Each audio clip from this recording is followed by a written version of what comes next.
Good morning trippers. Nandito tayo ngayon sa may Pugo, La Union. So, nandito ako sa likod ng palengke ng Pugo. Samahan nyo akong explore o pasyalan tong lugar ng Pugo, trippers, nang nakabisikleta lang. Hindi tayo nakamotor ngayon. Yeah. It's more fun here in Pugo, La Union, trippers. Alright. So, dito sa kaliwa ko, nandito yung City Hall ng Pugo. Tapos dito banda sa harap ng City Hall, trippers, is yung palengke mismo ng Pugo, La Union. Dito sa likod natin or sa likod ko, trippers, is yung napakagandang lumang simbahan, no? Yung parish church ng Pugo, La Union, trippers. Grabe, mangha talaga ako sa sa ganda ng na to. Ganda ng simbahan na to, no, trippers. At dito ako palagi nagsisimba kada linggo o minsan araw-araw. Grabe, maaga pa lang mainit na, sobrang init na. At dito sa lugar na to, dito ako madalas tumambay dahil napakasariwa ng hangin dito at napakaganda ng tanawin. Yan, nandito na ako sa bandang Palayan, trippers. Ito yung palagi kong tinatambayan dito at nagpipicture dahil nga napakaganda nito pagka may mga palay. Chill ride lang tayo, trippers, dahil hindi naman ako nagmamadali. Gusto ko lang ipakita sa inyo tong bike ride natin today, trippers. So pagpasensya nyo na yung camera na natin, no, dahil nakaset to bilang sa liwanag lang, yung sa maliwanag. Hindi siya pwede iset sa automatic, trippers, na pwede sa liwanag at pwede sa dilim. So hindi ko alam kung kita pa ako dahil nga nakaset to sa liwanag, trippers, kaya baka madilim yung kuha. So ito, papunta na tayo ng Damusil Bridge. Ito yung hobby ko sa tuwing umaga, trippers, yung magbisikleta or mag-walking. At syempre nandyan na rin yung hobby ko na pagbablog. Syempre nga kailangan ko to dahil nga dito ako masaya palagi sa pag-film or pagbibideo ng lahat ng mga ginagawa ko sa araw-araw, trippers. So kaya mga real talks, yan yung mga hilig ko sa araw-araw. Kaya malapit na tayo sa bridge ng Damusil. Wow, ito yung yung tulay dito sa Damusil Bridge, trippers. At ito yung ilog na to, konektado to papunta ng Tubaw. Sa may ilog ng Tubaw, trippers. Itong ilog ng Damusil. Maraming naliligo dito pagka trippers, mga bandang tanghali. Yan, marami kang makikita mga bata na naliligo dyan dahil nga mainit. Marami din nanguhuli ng isda dyan, trippers, at mga naglalambat or mga nagpapana Actually, palagi ako rito sa dinadaanan ko na to, Damusil Bridge, hanggang doon paikot papunta ng Tabora East. Kasi hindi ko masyado alam yung mga pangalan ng lugar dito, trippers, pero nababasa ko na lang pagka nadadaanan ko, no.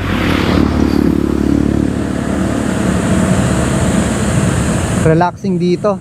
Marami pa kasi puno dito sa Pugo, trippers. Hindi tulad sa iba na pinagpuputol na nila yung mga puno nila. So kaya mainit yung lugar. Pero dito hindi. Medyo malamig-lamig pa rito sa Pugo. Magsi-selfie na lang tayo, no. Dapat pala dinala ko yung selfie stick. Mali. Morning po.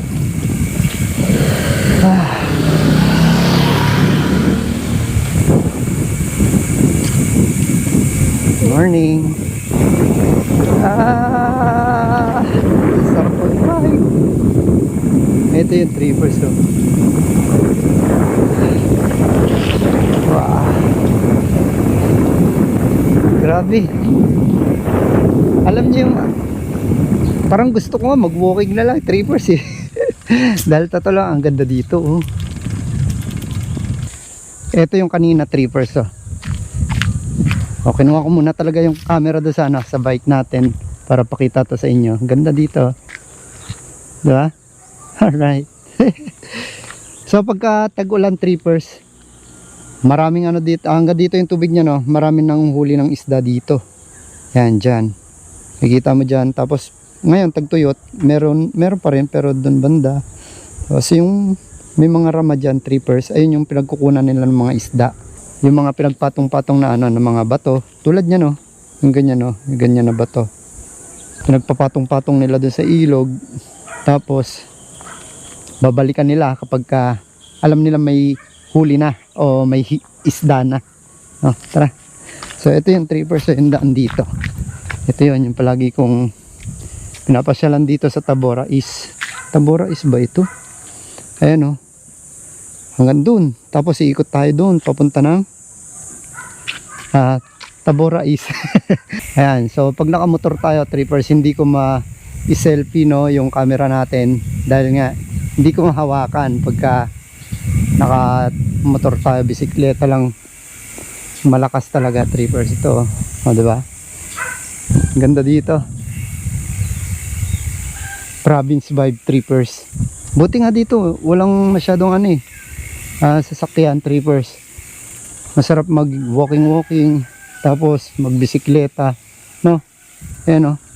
Ayan, tapos may nakaabang sa atin na aso. Ayun, oh. Dalawa. Diyos ko. Sana hindi mangagat. Ano, ang dami pang puno dito, di ba? Kaya napakalamig pa rin, trippers, dito sa sa Pugo. Parang pa rin, relaxing pa rin, hindi tulad sa ibang lugar na mga wala ng puno, no? Dahil nga pinagpuputol na nila yung mga puno na meron sila. Kaya nasa suffer sila na na sa sobrang init, napakainit. Yan na, tumunog na yung ng Pugo alarm, di ba? Napaka-relaxing pag gantong umaga. Kailangan sa umaga talaga, trippers, nag-exercise tayo, tapos tama lang yung mga kinakain natin, hindi sobra-sobra, dahil pagka nasobrahan tayo sa pagkain at saka sa mga syempre acid reflux or nakakasama rin talaga sa atin, So noong unang panahon nga raw, yung mga tao kumakain lang ng isang beses sa isang araw. So hindi naman talaga yung oras o yung orasan ang nagsasabi na gutom na tayong lahat ng tao, no? So yun yung sabi ng doktor. Kaya mas mahalaga daw nagpa-fasting tayo para hindi tayo masyadong nakakaano ng mga sakit sa mga pagkain, trippers. Dahil nga syempre, saan tayo kukuha ng sakit, diba, sa pagkain, trippers? Dahil maraming doon, mga hindi natin alam kung anong mga parasite or mga doon, diba? Yung mga makukuha nating sakit sa mga pagkain na yan. So, syempre, dapat iwasan natin yung mga mga maaalat, tsaka yung mga processed food, trippers, na mga tinitinda ngayon. Kasi nga, noon pala, trippers, dahil wala pa mga factory ng mga processed food, talagang isang beses lang kumain ng tao sa isang araw. Tapos nandyan na yung pumasok na yung yung factory na yan, yung mga tulad ng mga processed food na sinasabi natin na masama sa kalusugan natin. Syempre, ayun, pumasok na yun. So nagkaroon na ng mga snacks, di ba? So pinilit nila yung mga tao na kumain ng 3 beses sa isang araw. So yung iba more than that pa, di ba? Grabe. So yung iba kumakain ng 8 beses sa isang araw, 6, di ba? So try din natin mag-fasting, trippers, pagka nakakaramdam tayo ng ng kakaiba sa katawan natin. Pakinggan natin yung katawan natin para mailayo tayo sa sakit. Nangangalay lang ako. Hindi kasi ako nagdala ng selfie stick, trippers, Actually hindi ko pa napasok dun, yan. Pero parang gusto ko explore, trippers. Parang gusto ko explore dun bago tayo bumaba or bumalik dun sa ito muna tayo. Explore ko lang to. Tingnan ko lang dun, kung ano yung meron dun sa baba nito. Pababa. Bugs. Yeah. Buti na lang hindi masyadong maalog tong camera natin, trippers. Kung maalog to, wala. X. Ilog lang, trippers. Yung katulad kanina. Trippers. Yung pinakita ko sa inyo. Ayun, oh. Ganda. Siyempre, natin. Pasyalan natin, nandito na rin tayo, di ba? Alright. Ito, trippers, oh. Grabe. Ang init. Ito. Ay, malamig yung tubig pa, trippers. Malamig. So, paka-relaxing dito, trippers. Grabe, oh. Diba? Tapos, ito yung end, flood control project, nag-end na dyan. So, hanggang dun pa siguro yan. So, tuloy-tuloy na to, trippers, papunta dun sa, sa highway ng Marcos Highway, trippers. Alright.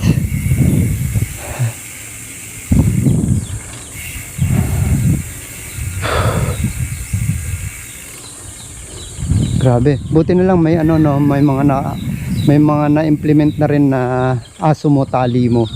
Kasi totoo lang, maraming mga aso talaga na nakakawala, tapos nangahabol ng mga nakabisikleta, nangahabol ng mga naglalakad na tao.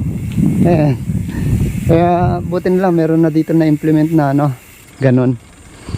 Tsaka hindi na sila dumudumi sa mga sa mga kalsada, trippers. Kaya 'di ba? Ayos na ayos 'yun. Grabe. 'Di ba? Ang ganda dito, trippers. Kaya ito yung mga yung mga gustong-gusto ko araw-araw. Ginagawa ko to, yung pag-walking, pagba-biking, yan, trippers. Tapos, syempre, alam niyo naman ako, magba-vlog pa ako. Kaya pagkatapos ng biking, magba-vlog pa. Pupunta ng ibang lugar. Ay, ganda rito, trippers, oh.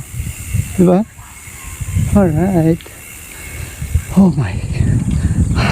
Kakangalay. Ganda ng daan na to, Castle Bacolbac. Oh. Diba? Ayun, banda ron, trippers is na yan, Marcos Highway, ayun, oh. Yan. Oh, yung kambing nag-iisa na lang. Maganda dito pagka trippers, yung tagpalay na, yung tinaniman na nila ng palay. Ang ganda dito, para kang dumadaan sa sa gitna ng mga palayan. Pagka tag-ulan na ulit, trippers, at may mga palay na dito, papasyal ko kayo ulit dito para makita nyo yung ganda rito. Yung green na green talaga siya, tapos makikita nyo yung kulay, lang, itong daanan. Ayan. Ayan yung naiibang kulay lang, dahil kulay green talaga itong paligid nito, sarap. Ang lamig ng hangin, pero mainit yung araw. Pero okay lang, dahil nga bukod sa nag-exercise tayo, nagpapainit na rin tayo ng araw. Nagpapainit na rin tayo sa araw. Oh, di ba? Double purpose, triple pa nga nakapag-vlog pa ako, di ba? So para sa mga napanghihinaan diyan sa pagba-vlog, trippers, ulitin ko na syempre dapat gustong-gusto nyo o gusto nyo yung mga ginagawa nyo, para hindi kayo napanghihinaan ng loob, at para ma-motivate nyo rin yung sarili nyo. Ako kasi gustong-gusto ko yung mga ginagawa ko sa araw-araw, trippers, kaya hindi ako napanghihinaan. Tsaka tuloy-tuloy lang ako, trippers, dahil nga mabilis lang yung panahon. Gusto ko nakikita ko yung sarili ko na tumatanda dito sa mga videos na pinaggagawa ko sa araw-araw. Sarap, sarap pumadyak ng pumadyak. Paakyat na to. Ito na yung yung Marcos Highway, trippers. So ayan, nandito na tayo sa Marcos Highway, trippers. At mag-aano lang tayo, papahinga lang ng konti, dahil babalik na tayo. So pupunta pa sana tayo ng Linapo, pero hindi na. At medyo hingal na rin ako, trippers. Malayo na rin yung napunta natin. Para sa akin Ano, Purok 5 pala ito. Ah, may resort pala dyan, oh. Cien Evilla Resort. Parang hindi ko nadaanan. Ganda dito, no? Pagka umaga, trippers. Napaka-relaxing. At least, nakapag-ano na tayo, nakapag-exercise na tayo, trippers. At hiningal na tayo, ayos na yun. So, back to base tayo, back to base. Alright, tawid. Tabora, speed limit 40. So, hindi ko alam kung ilan na speed limit natin, trippers. Ang sarap mag-bike talaga, trippers. Kita-kits tayo sa susunod na trip natin, trippers. Happy trip, trippers. Peace out. Woohoo.